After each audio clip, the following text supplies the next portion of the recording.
Okay. Hi, everybody. Thanks so much for joining us today. We have a lot of great information to share, some incredible wins, a lot of information. We're going to start by introducing our LSAT team, some business updates, learning path information, a premium tutor demo, and then we will talk about some LSAT updates and get some opportunities for questions and answers.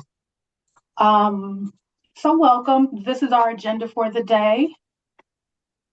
And we will start with talking about some organizational changes. As we're all aware, Martin is no longer with the org, and we are welcoming in Crystal Acor. Some of you all might know her. She has been with Kaplan for a very long time and done a lot of fantastic things in the MCAT space. And I, for one, am very excited to have her join the team and share some of that knowledge with us all. So let's welcome Crystal.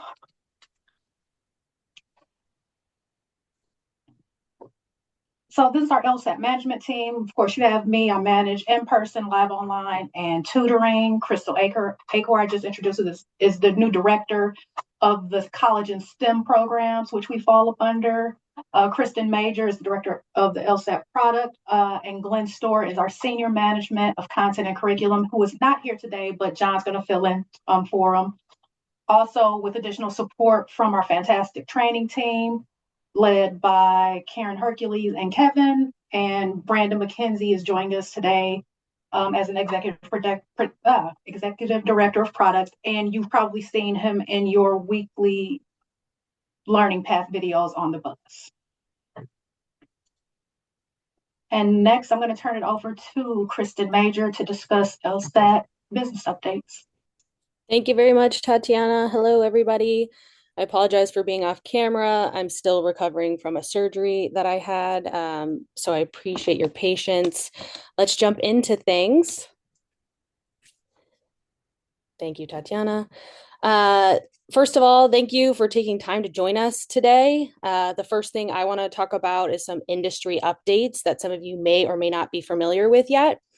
One of them being we are facing a significant shift in how the LSAT is administered. Starting in August of this year, the exam will return to an in-person testing only format at Prometric testing centers. This means the upcoming June administration is the final opportunity for students to take this test virtually from home. We all know this change will make taking the official exam less convenient for our customers, but hopefully will prevent, future cheating related and score holding issues from the LSAC. Remote testing will also remain available for those who have documented extreme hardships or medical accommodations. So I want to make sure everyone is aware of that. I recommend students reaching out to the LSAC to figure out how they can get that documentation and get those accommodations. On the registration front, official LSAT registration, do you mind going back? Yeah, thank you. Is opening this May. This is a new thing this year. From my contacts, I believe the registration will open around May 12th. But to be clear, I do not know that 100%. It is not confirmed. LSAC is not informing us of that yet. But I have a contact at LSAC, and I think that's right around when we might be getting those registration links open. We've also seen some interesting trends recently. Total student registration is up 10% this cycle, but we are seeing a downward trend in the percentage of first-time test takers, which makes sense given how competitive last cycle and this cycle has been. This suggests a more experienced pool of students registering.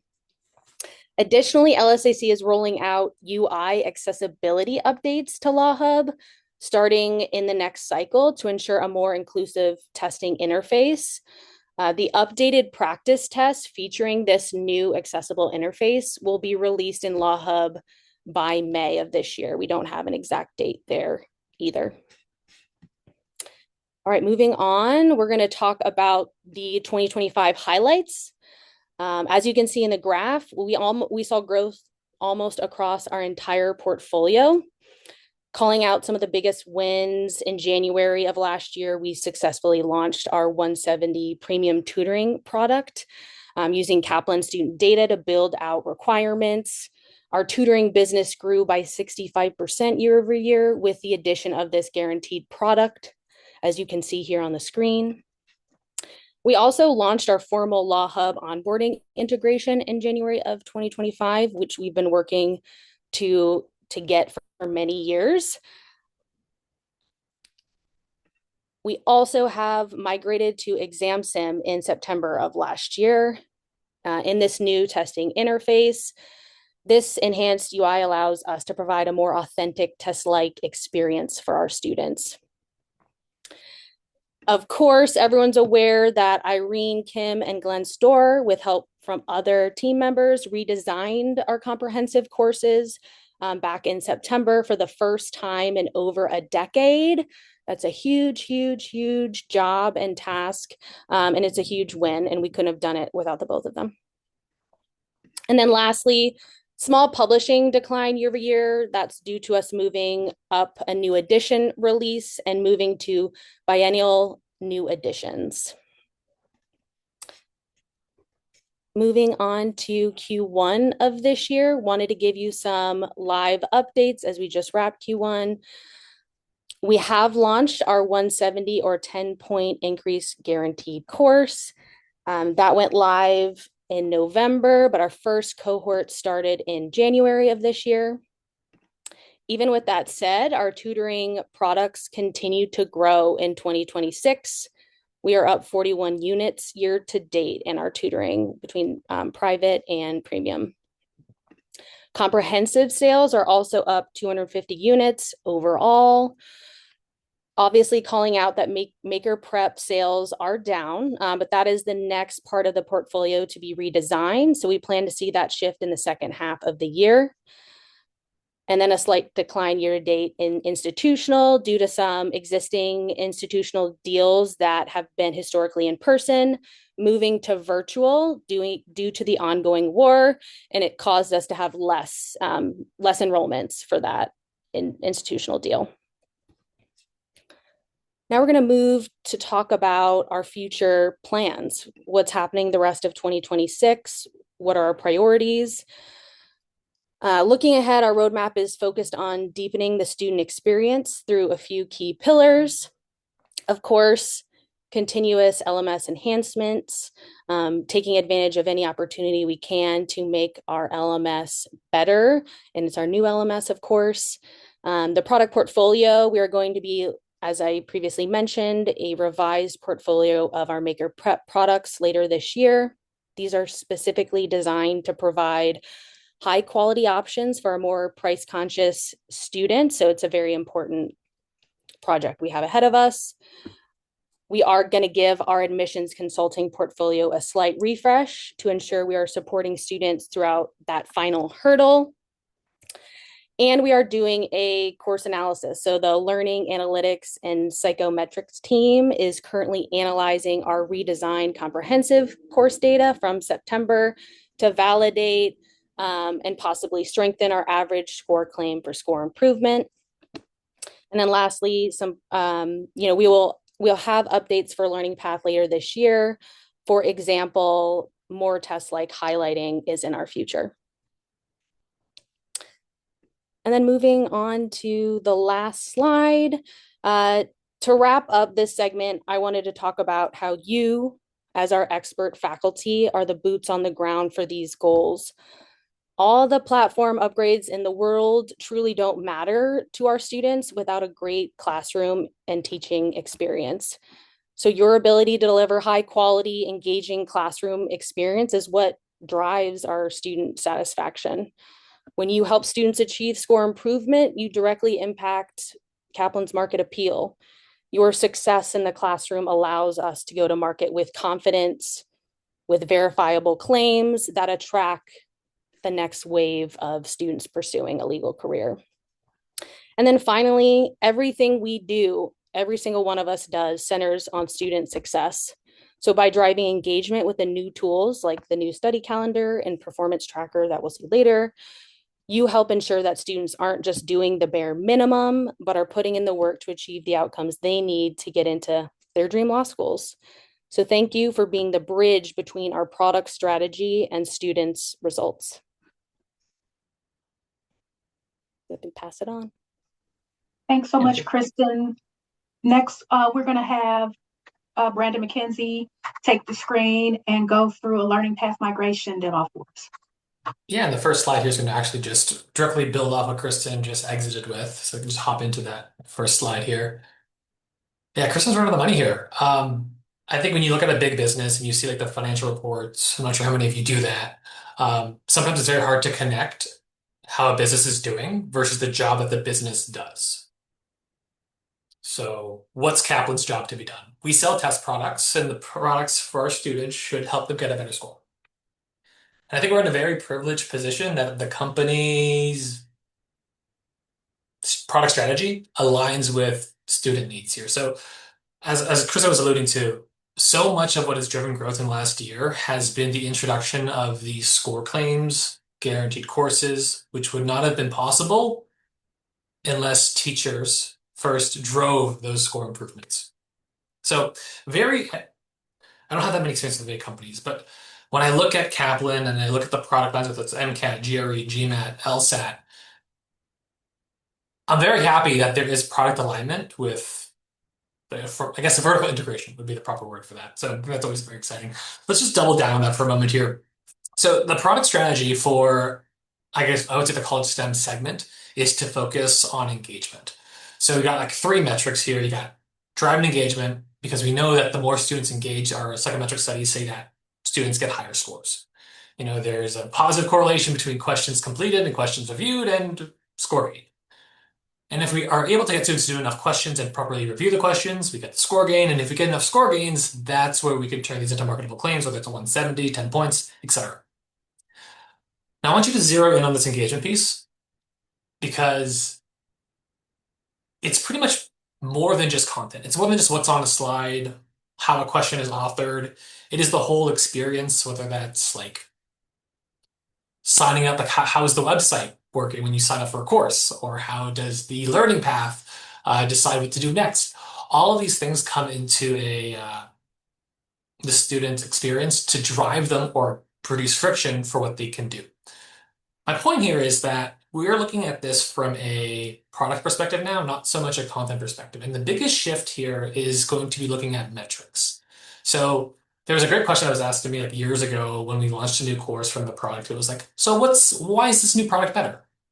And I'm like, well, because we did X, Y, Z, X, Y, Z. It's like, yeah, you're just talking to me. Like, you're just explaining why you believe the course is better, but like, how do you know the course is better? And I didn't have an answer.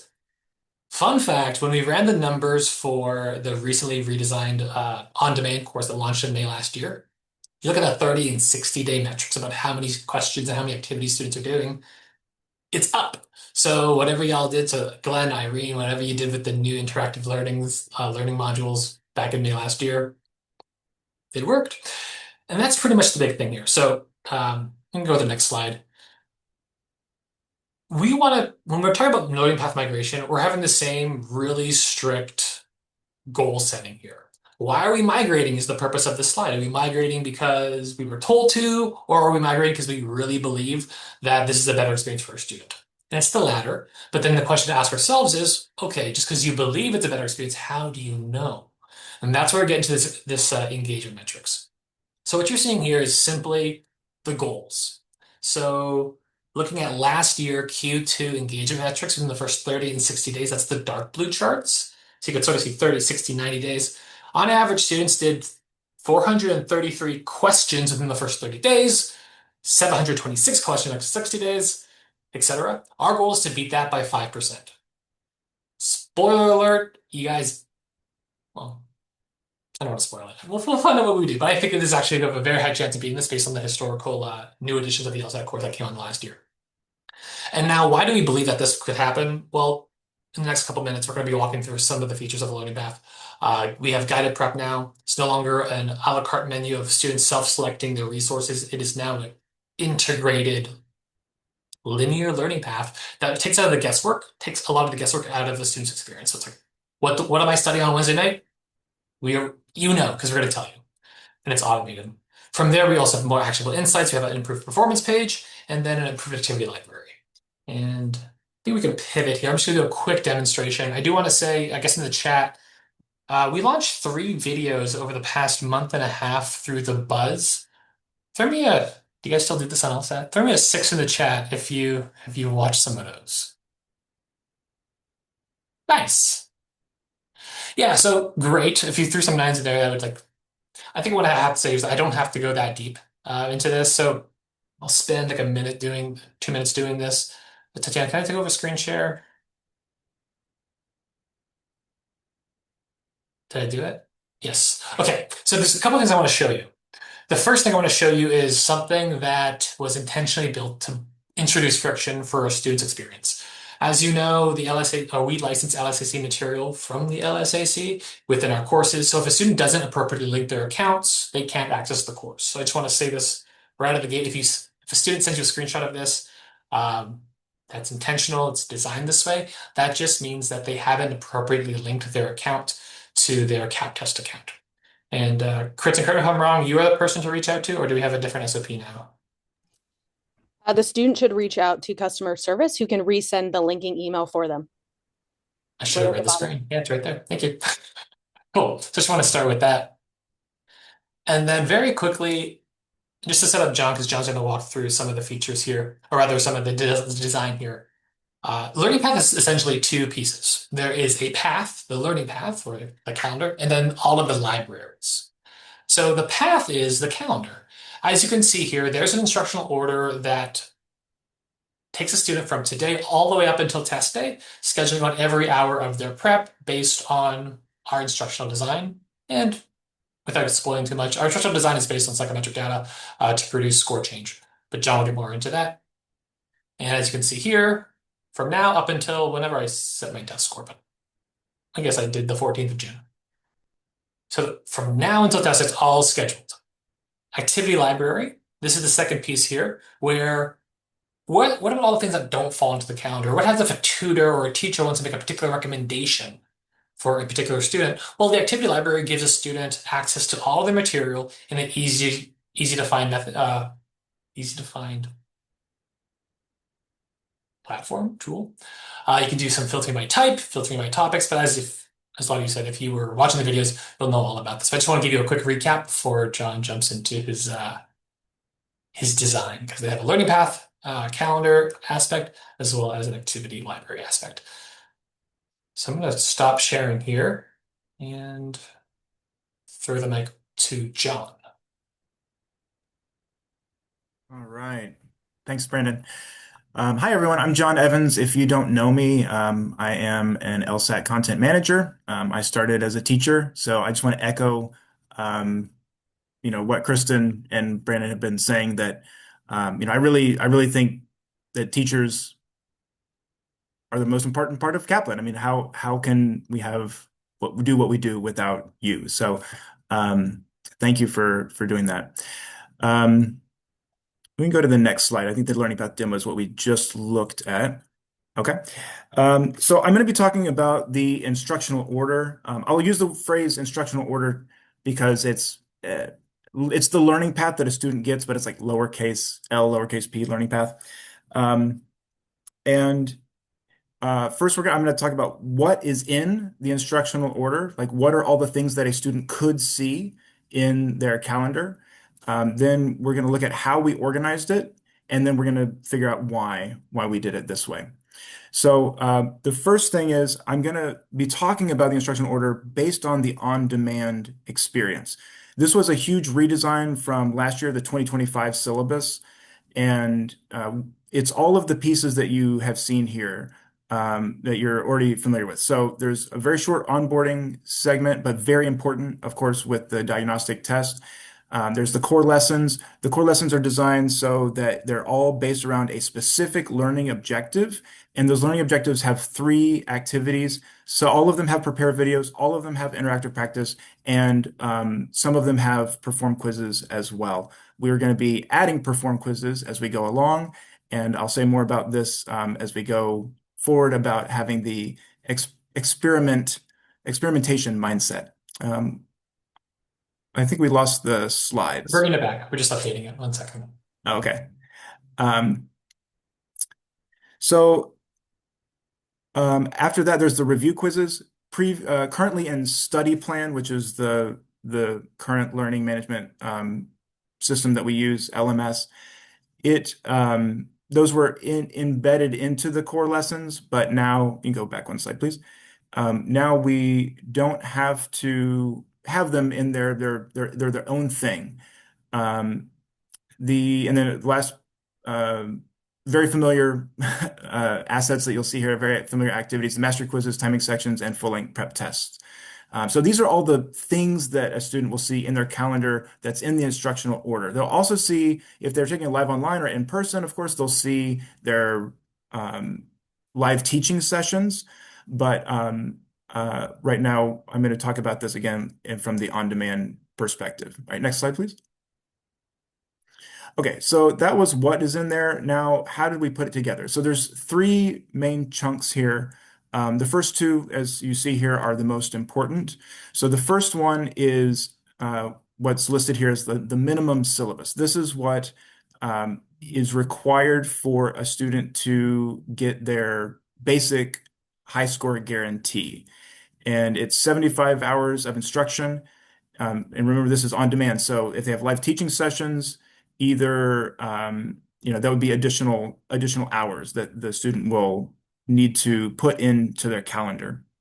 So short onboarding, then they have these three pieces: the core lessons, the review quizzes, and this practice, which is made up of mastery, timing, and prep test. And those are the biggest piece there are the core lessons, of course, and the review quizzes are delayed slightly based on the topic that the student has seen. And then the practice is also tied pretty closely to the topic, and the difficulty there is usually foundations moving into mid-level. The second piece here is this iterative prep cycle, and these are made up of, this is 60 hours available to the student. They could select 0 of those 60 hours, depending on their score goal. Or they could choose all 60, and that would be what we're calling all available practice. It's basically everything that is in the instructional order for very aggressive score gain goals. These come in kind of like Glenn and I have been calling them baskets. They come in this specific ratio that the learning analytics and psychometrics team has put together for us based on their studies. It's about 6 mastery quizzes, 2 timing sections, and 1 full-length prep test. Then this last piece here is very small but very important, because what it does is it minimizes the chance that a student will get a full-length prep test assigned the day before their actual examination. So I like to think of the learning path that a student has as like a river. And so they can make it longer or shorter, and they can make it deeper or shallower. So if they're making it longer, they're going to move their test date back. So there's more hours available that they can keep working. If they want to keep their test date where it is, but they need to do more work to meet their score goal, then they can make it deeper. In other words, they can add more hours per week. So what the student does at the beginning is in this onboarding is there's 3 really critical pieces of information that they need to provide for us to say, how many hours should you be adding? Well, the first one, right, is the diagnostic. It's their baseline score. Then it's their test date, and then it's how many hours available they have. And we're going to be providing all of you with these numbers so that you can, and they're actually also built into the calendar assistant tool. But there are some use cases here where, for example, tutors are going to say, all right, we need to do this a little differently, especially for meeting guarantee requirements and things like that. So Irene and Kevin are going to have more to say of that on the future, coming up in a few minutes. Okay, so why did we do it like this? Well, our best understanding of learning science for why lasting learning happens is that I don't think we're quite there yet. Sorry. The there's various difficulties that students are going to encounter, and there are various topics that students are going to encounter. So this is in this prep cycle here. And so students are going to get a specific thing of they're going to know exactly what to do next. And the time and practice here, it's all, I mean, sorry, the master quizzes, they're all there. So they're going to get all difficulty levels and we did this so that it would speak to the widest student, broadest student audience that we have. Okay, now next slide, please. Okay, so everything that's in the instructional order appears in the calendar, and it also appears in the activity library. But there are other things that appear in the activity library that are not in the calendar. So what are those things? The lesson on demand videos. Okay, so if a student misses a class or they want to review, they have that. The channel recordings. Okay, this is based on, student interest, or if, you want to assign specific channel recordings if a student can't make the live session or it's not coming up soon. And then the rest of the full-length prep test. Okay, so how many eagle-eyed observers did we have in the 2 slides ago? How many prep tests were there? There were only 15 listed. Okay, so 15, obviously there's 59 in Law Hub.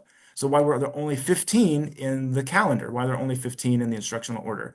Those 15 have been set aside and they're completely clean. The students will not see those materials, those questions anywhere else in their course, in no other books, no other channel sessions. It was not in the workbook. It's not in the core lessons. It's not in master quizzes. Okay.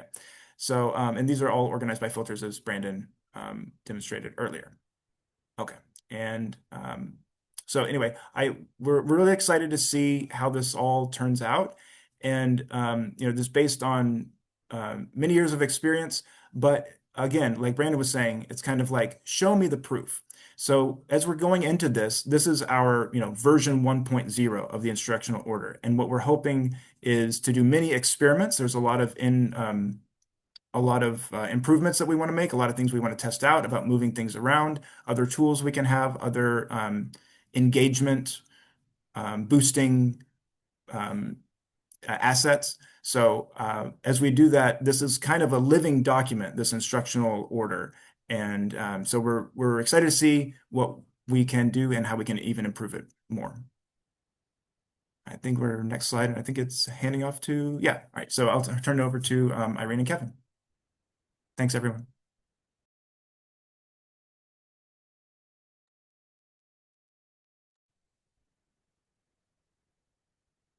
Okay, so what I have been requested to do is do a mini demo.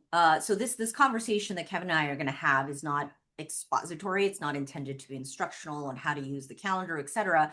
But it's to give teachers a practical sense of how do I talk about this with the students, specifically in a tutoring context where you would absolutely have very close, immediate engagement right at the beginning of the program, in a way that enhances our goals in general, setting expectations, all those tough things we got to do early on that we know is so important for their success. And how do we leverage this new system to do that and, weave that into the flow of a more realistic conversation, take it out of the abstract. So we're hoping that this demo will give you a sense and some ideas, as well as perhaps percolate some questions as to, what if a student asks this, or I have this issue? And so, Kevin is our honorary student. Woohoo! I'm going to do my best. Go easy on me. I'm going to do my very best to play a classic LSAT student here. But yeah, please go easy on me over there in the chat. Yeah, not too classic. Not too classic. Not too atypical. Okay, so what this is the first session, sort of like, you get your 30-minute free orientation. You can kind of imagine this would be a conversation. This is a really good starter student who really filled out their survey, and that's just to save us time. Maximum info on the survey. And Kevin, we can get into the conversation, and I have share slide rights, right? I can switch to a You share. should be good. Cool. Okay, we're not going to do it quite yet. Let's pretend we're meeting. All right. Hey, Kevin. Good to see you. Hey, Irene. Nice to meet you. Welcome. So excited to get started. Woohoo. Me too. Very excited about it. Awesome. And thank you so much for your awesome communication right from the start. responding to emails, set up this time, great details in your survey. That gives me really good starter info that helped me to plan this session. It's so important though. I just want a quick double check with you. Is that okay? Yes, absolutely. I thought, erring on the side of more information would be better. A little nervous, so hopefully I didn't overwhelm you there, but excited to get started. Yeah, more information is good. The more I know, the more I can customize. Okay, so here we go. My understanding is your goal score is 170. Woo, awesome. Yeah, I know it's a little ambitious, but hopefully we can get there. Well, that's your goal. We'll go with it. Okay, so this is a little bit of background you gave us. Your previous official score back in October, it looks like. You haven't studied or taken any tests since then, is a 149. So that's kind of a rough starting line, but we're going to have you take that diagnostic to see the updated. Yep. You are aiming for a September test, this fall Yep. cycle application. Yep. Study time, you're looking at about 12 hours a week. Is that right? Is that up to date? Or Yeah, actually, that's I right. think you said 8. I'm sorry, that's a typo. Yeah, I mean, I'm open for 8, open for 12. Really, I'm hoping for your guidance here. Okay. I tried to study a little bit on my own. Really kind of went rogue and only set about 4 hours studying for that first date. Clearly, it didn't work out based on that goal. So really here trying to get your wisdom involved because was not successful on my own. And you know what? I know that's a painful past and you feel like you're emerging from failure, but that also gets you Wasn't ahead of great. the game.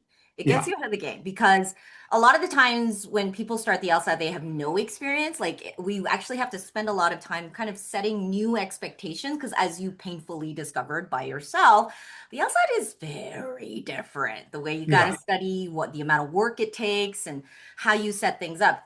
We already got over all that. You're just ready to begin fresh. So that's awesome. We're going to go with your preliminary sharing of 8 hours, but we can always adjust. We'll see how that goes. If that's sustainable, it's productive, we stay with it. If we can adjust up because you're like, I'm just twiddling my thumbs here, we'll adjust up, etc. And I'm going to show you some of the amazing flexibility we have to both organize and adjust your calendar. Great. But before we get into the nitty gritty of our system and how the program is going to work more specifically, let's go back and talk about history a little bit, knowing that this is the mound upon which you will climb over. So no That sounds shame. great. Okay, no shame here. When you studied previously and when you took this test and did it on your own, what was sort of the biggest shock or difference between what you're used to achieving academically and used to studying versus what you found LSAT was? The shock was, putting in the amount of time versus like my score just not going up. Yeah. It was sitting down, typically I'm used to sitting down for a couple hours, throughout the day. I'm really busy. I've got a part-time job. I've got family obligations. I thought, hey, if I just did 4 hours, 4 or 5 hours throughout the week, set some rough goals, I would get there. And I just saw throughout my studying, even if I ebbed and flowed with that schedule, I was just not meeting those goals. And it just felt like I was running up against a brick wall. And I just thought by the time I got to test day, maybe I would show up and my score would be different. It's happened with my university classes here and there. This feels way different than anything I've ever done before. Okay. Uh, you're right. It's different. And in fact, you know what I want to tell you to get us started? Yeah. It's not Hopefully you. something good. It is good. I promise. And we're not breaking up. It's not you, it's the LSAT. Okay. It really we have to start with that because this thing is hard enough as it is. If you're constantly going, what's wrong with me? Why can't I do my usual? Am I not destined to be a lawyer? Like, no, it's hard enough. And I can promise you as an expert, you're gonna have to trust me on this one, but you're gonna figure this out for yourself very soon. Oh, it's just this test. It's different. It's not the SAT. And it's not my undergrad final, no matter how hard that final is. Right? It's just at a whole other level. But it's not a mystical level either. It's Great. just different. Like, you know what? You like curling. You thought you'd try out for your neighborhood intramural team. You're like, just throw the rock around and I know how to use a broom. We all know how that's going to go, how the tryouts are going to go, right? But that's kind of how it feels. Like, I know how to read. Like, come Yeah. on. right? And so what LSAT actually is a skills-based test. And when you learn a skill, even something as everyday as driving, everyone understands it takes time, it takes practice, there's trial and error. You can't just sit and study for 2 hours and get it right. But intellectually, when we say it's a skill, all of a sudden we're super hard on ourselves and like, oh, I didn't learn it this one time, so it's game over. But it's actually much more akin to, like, let's say, just by analogy, learning how to, I don't know how to curl, but it looks like a fun sport, something I might take up Sure. temporarily. So this gives you a little bit of a graphic of what we mean by skills building. If you're just learning a bunch of vocabulary words or pure content and you pump it in and dump it out on test day, this is not needed. But because you have to build a skill that has proficiency, just like you learn a sport, what are you going to do? You're going to work out and build certain muscles. You're going to learn how to hold your arm up in a certain way you've never done before. You're like, I thought I just had to like brush the broom. No, no, no. There's a technique Yeah. and a know-how and a system. But you don't have to be guessing. Someone's going to show you. There is a way that's the right way, a step-by-step process. You were working in the dark. So heroic, but very difficult. Whereas what Kaplan's going to give you is here's the step-by-step for not just a part of the LSAT, for every single nook and cranny and corner of this test. Why? Because it's standardized. Even though it is different, it's not mystical. There is a blueprint and there are patterns. It's just a lot to learn and it's brand new and it takes a ton of repetition and trial and error because it's a skill, not just content. So we break it up into these phases of like, you got to know how to like push the rock and hold the angle. That's the strategy. How do I do this question type, execute this part? Then we move it up into higher levels of difficulty, look at your efficiency because we all know timing is a thing, just a little thing on the test. And then you build up that endurance, including like stress resilience. That's not a soft skill. That's a legit testing skill you're going to learn. And these three phases are not mutually exclusive. They all work together. Just like when you learn a new sport, you're not going to wait to like build the perfect muscle and posture before you ever try the actual thing. It's going to be a mix of back and forth as you then perfect and strengthen until when? Until your score is guaranteed, until you have the skill and the process. Therefore, on test day, you just walk in whistling, going, I'm just going to do what I've been doing, my usual, because I know it works. Yeah, and this is exactly how it felt. I mean, it felt like I would make some progress. I would work really hard, and then I'd take a practice test or I'd take a skill, and it just wouldn't translate over to that success. And then I'd take 2 steps back, I'd get demoralized, and I'd get up the courage to hop back in and try again. And I didn't feel like I knew what I needed to do to translate what I was doing to success. And it was really hard to maintain that momentum. So when I see these phases, and again, seeing that score of that 149 and knowing where I want to go, it feels really intimidating. So I'm happy to hear that there's these phases here and really this foundational skill. I feel like that's what I was really lacking. So I'm really excited to be working with you here. Yeah, I mean, imagine learning how to do all this in the dark, right? Yeah, Learning a new sport, learning how to drive by yourself. And it's a hard test. There's no doubt about it. It's knowable, it's systematic, it's pattern, doesn't make it easy.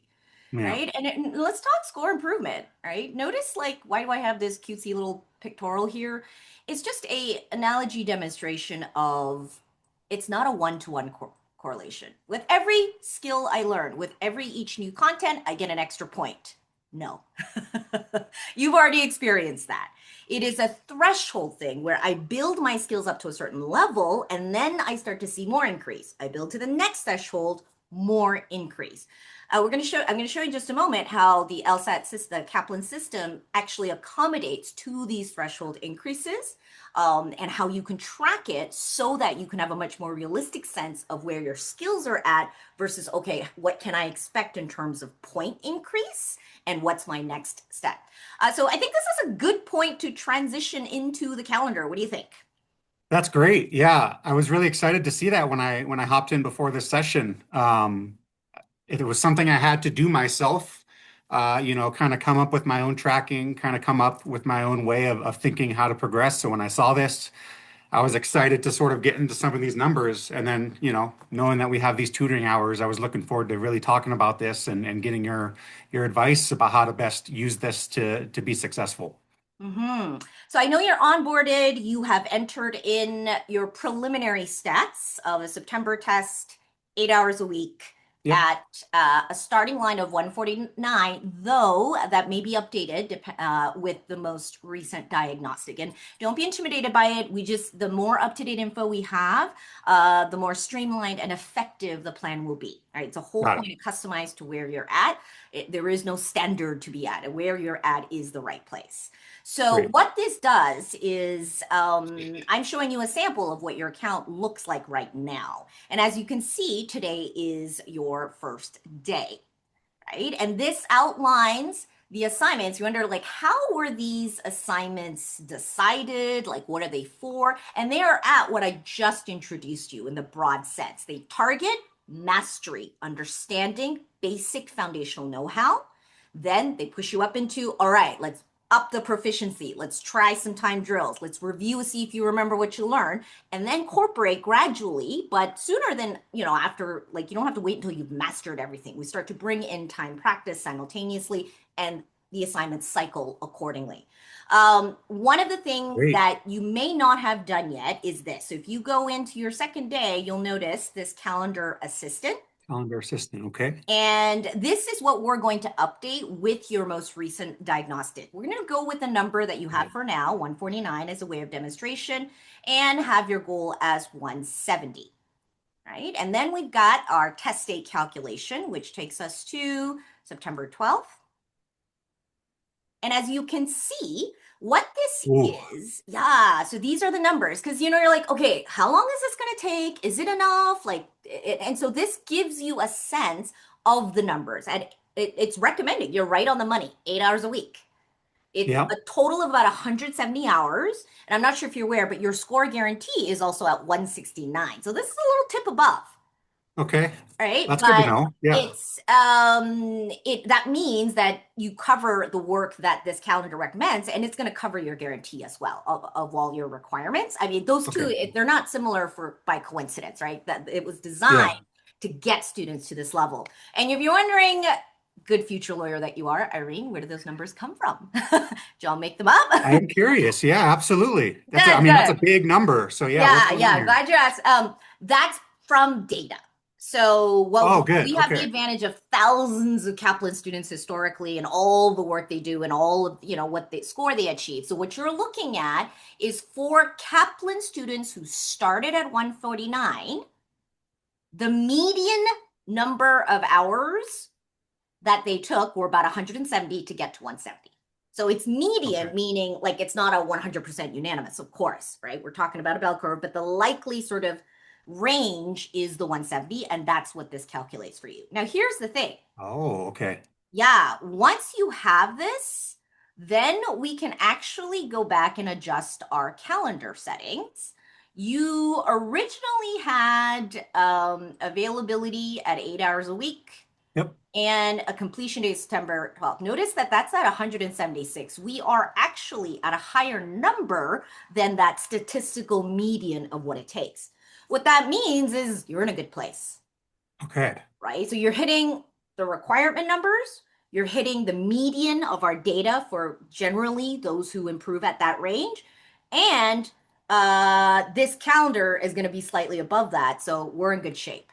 So it's a good starting point to set, this is great. I mean, again, I did not have this layout when I was really looking to do my own self-paced sort of studying scenario. I'll tell you, I was not doing anywhere close to 170 something hours to prepare for the exam. So this is off of thousands of students, and this is kind of what the expectation was to sort of get close to that score. Yeah, so we study the data of what gets students to improve, what are the, robust numbers. So, obviously I'm here too. Don't forget about me, right? I will Yeah. customize and if you're like, oh, but I need more of this, or we see, okay, you need to slow it down here a little bit, speed it up there. Like I'm here to definitely customize as we go. And there may be specific assignments that I give you as a one-off, especially as you progress in your Oh, okay. skills and things got a little bit more individualized. Pretty much everyone has to do a certain level of basic. But as you progress, there may be increased customization, and I'll just assign you, and then you just find it here in the activity library. Uh, search for, do a filter for it. You can find the assignment, and you're like, oh, but what if that assignment is booked 2 weeks from now? Does that mess up my calendar? No, it'll just be marked as done, and it'll adjust automatically. Does that calendar, sorry, I got a little thing that said my internet was unstable, but I hope I'm back. Does that calendar include our tutoring hours, or is that going to be separate from the calendar feature? Um, so let me go back to my schedule. So the tutoring hours are not locked in because we want to make it flexible as to when you and I are available on a Oh, week to okay. week basis. I mean, we can set a standard schedule, but there's always room to adjust. So the content of the tutoring, the thing is though, I know what your calendar looks like. So I'll see and I'll see your work. So you don't have to like update Great. me every time and then we'll launch right in. Okay, I know you did this in work. I see you had a little trouble with this quiz. We get right into it. Right? And then if you're like, Okay. Irene, I was sick yesterday and I didn't do any of the homework. That's the next thing I'm thinking about. You know, Yeah, I got a little boy who's sneezing in my face every other day. there you go. I mean, hey, like you're human. Just Yeah. because you're studying for the LSAT doesn't mean you're not human, right? The calendar, guilt-free, will adjust and push that assignment up so that you can do it later. Yeah. Okay. Won't sit And there how do and I do shame that? you and keep piling up what you didn't do. It'll move it Okay. up to, let's say, the next day or the next week. Okay. Is there a quick, easy way to do that just so I know? Because I see that it already has my diagnostic as today and it's about 6 p.m. I don't know if I'm going to be able to get that done Oh, please don't. Please don't. Yeah, yeah, after yeah. No, we this. don't want to be taking your diag too late. So what happens is, let's say you didn't take your diag today. Then you go to your calendar and you click refresh schedule. And once you do that, it will refresh the schedule to show, well, it is now the 15th. The 14th is never coming back. The diagnostic was not done. All right, do the diagnostic today, please. It'll just adjust. Well, this is really great. This puts me, I feel more calm. I mean, that's a big number. I know I'm going to need your help along the way. I'm so happy I got some tutoring hours here. But thank you for showing me this amazing tool, and I really look forward to working with you and hopefully getting to that goal score. Let's do it. Okay, that's it all. That is the end of our demonstration officially. Hopefully that was as LSAT student-like as I could play there. If not, I'll watch film and I'll be better next time, folks.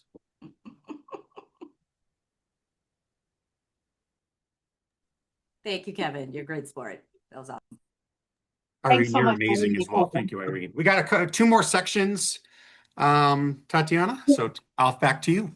Yeah, thank you so much, Irene and Kevin. That was fantastic. Our next portion is the LSAC item reduction plan, and we're going to let John Evans take that away. All right. Go to the next slide, please.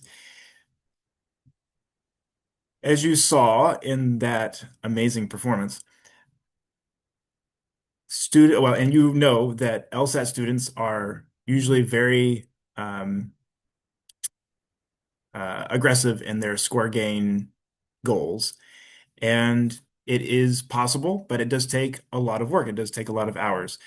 And unfortunately, over the last several years, we have been seeing a decline in the number of mastery quizzes. And it's because LSAC has changed what items that they previously released as official LSAC items, questions, and they have taken them away. They've taken them off the table.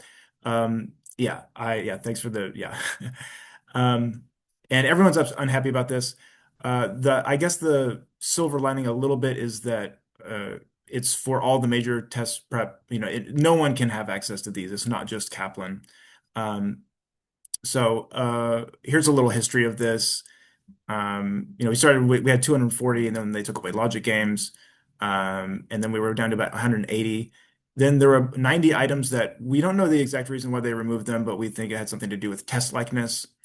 They had redone some analyses internally and said, yeah, that these had to be removed. A shout out to Bruce Samaka and Bonnie Wang for helping make those changes.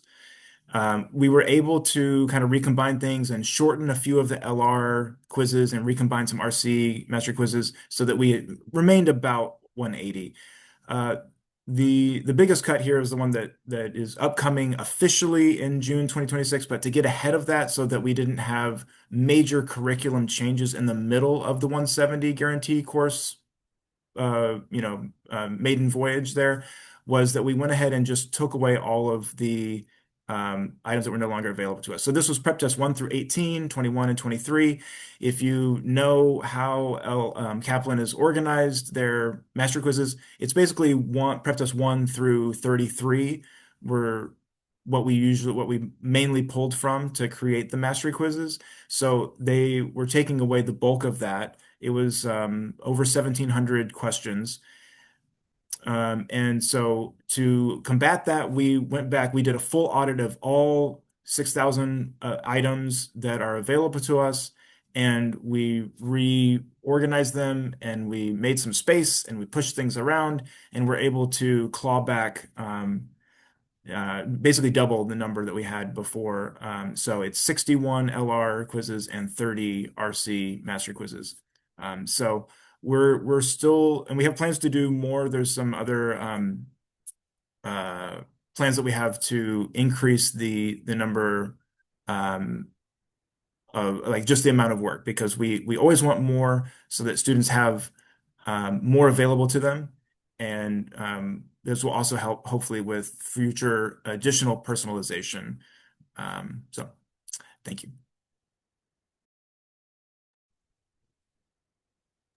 Thank you all. Thanks, John, for that. Very quick reminder and a quick cool update. The update actually happened a couple months ago, maybe a month and a half ago. Tatiana, next slide for me, please. But reminder that Educator is the exclusive reporting location for all LSAT results, and that does not change with the revision migration from ADAM study plan to Learning Path study plan. It is fully integrated and working like a charm in all of our tests. So yeah, no change on the reporting system. If you have not learned Educator by now, you're a little bit behind, but that doesn't really mean much. Let's get you in Educator. If you haven't used it yet, you by the nature of being an active LSAT teacher, were sent access quite some time ago. But if you take a look at some previous Buzz articles, you can search Educator there in the search area. It'll pull up some ways to access it, a full walkthrough PDF. And if you go to log in, please make sure, as with all things, you use an incognito window. That's particularly important for Educator, as it will take you to a funky looking login screen that you may have never seen before. But yeah, Educator is the way to get all of your student reporting. And the reason why this is a sort of reminder or update is, if you remember back from when we first launched Educator back in around the September of last year, you had to kind of go through a bit of a funky process of looking in Palladium, extracting live online or on-demand enrollment EIDs, getting that into a CSV form in Excel, adding that CSV form back into Educator, and populating your own resources. That, based on many requests, has become a bit of an obsolete process. So there is a full Buzz article on this now, but I did want to call attention to the fact that you can now do this through class enrollment, as long as you added your classes to your own profile. There's instructions in the Buzz. But you can also search by name now. So you can actually bypass that Palladium EID extraction Excel process, and you can hop in and search by name, really bypassing that little bit of a tedious process. So quick reminder, Educator is the place to be for reporting, a little bit less tedious than that Excel document creation. And if you have any questions, concerns, anything about Educator, Ask a Trainer is the place to go. But please don't hesitate to reach out to me specifically if you need some extra help with it. It's really, really a great tool for you to feel as informed as possible going into those tutoring sessions, those teaching sessions. And I'm here to help you all out. But that is it for my segment. Thank you for listening. Now we turn it back to you all. Do you have any questions? You can type in the chat. I don't think we can bring people off mic, right? That is correct. These could Oh. be in the chat space with 2 or 3 minutes to go. But we can also remind people, Tatiana, that we will be sending that classic after meeting survey. That's right. You know, you've already got that on here. That's right. So, yeah, so if anybody thinks of something in these last few minutes, please drop it in the chat, but also some action steps. Please put today's call on your time card. Use the time code most consistent with your LSAT work. Complete the learning path video walkthrough and activity that's due this Friday. If you have already completed them in the previous ones, thank you for staying on top of that. And then we'll follow up with a post-call survey. Thank you so much for your time. Thank you to our fabulous co-host for putting together these pieces. And I don't see any questions in the chat. So, oh wait, I see Q&A. Can I hop in to address something that Greg brought up in the chat? Yes. Yeah, I think it's relevant. I needed to limit the time, so I didn't get into, and I wouldn't necessarily talk about this at orientation anyways, but as you know, even after just first week, the performance report is still there, but it doesn't inform the calendar. So it's not like if you tanked a mastery assignment in flaw, it starts to generate more flaw in the calendar. The calendar is strictly time-based and score goal, because as I explained, with Kevin, it's a data-driven sort of median, not like individualized customization. Some suggestions on how to work with the performance report is I have a student, for example, who started out really advanced, and so those core lessons were a bit redundant. Rather than skipping it and losing out on the guarantee, what we do is just, okay, get these done in your own time, but it's not going to go into my calculation of your 8-hour homework week. Right? So that's been what I've done. Now, if you work with the calendar, you kind of do the reverse. Get through the calendar, but here are additional assignments I'm giving you. They're going to be finished. So by the time we hit 3 weeks from now, you're going to have done them. But by then, I'm going to add more assignments so that you're basically piling on the double as a la carte, and the standard core is there week to week. It's a way to reverse what is probably, what tutors are probably doing now, but that's one suggestion for performance-based adjustments, especially if you start out with a more advanced student. Because most students, even if they have a pretty good score, like if they don't know any strategies, everybody's got to learn them. So in that sense, like it's a question of the speed at which they go. And if they go through those lessons more quickly, you can always add additional work. It'll still get marked as complete, and it'll show complete in the later part of the calendar when it comes up, at which point you can then continue to add additional assignments and time practice.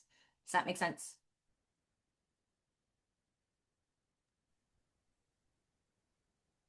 Okay, cool. Because I'm sure that's top of mind, especially for tutors when it comes to adjusting for performance. It's a big deal. Yeah. All right. Well, I guess we made it in right on time. Thank you again, everybody. Please remember to complete that survey so we know what you're looking for and what you need to make this the best it can. And everybody enjoy the rest of your evenings, depending on where you are in the country.